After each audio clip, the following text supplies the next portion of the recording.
Hi there, I'm going to show you how to replace the battery on this key fob. This is out of a mid-2000 Land Rover. And what you need is a small flat tip screwdriver, a small Phillips head screwdriver, and then your replacement battery. This takes one of these 2016 batteries, and you get all this on Amazon. It's very inexpensive, and there's a link below in the description. Okay, so first order of business, flip it over. In this little panel, there's a tiny little notch right here. So go ahead and pop that up.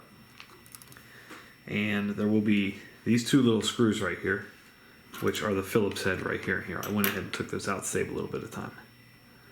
Okay, so once that's out, pull that off. There is your battery.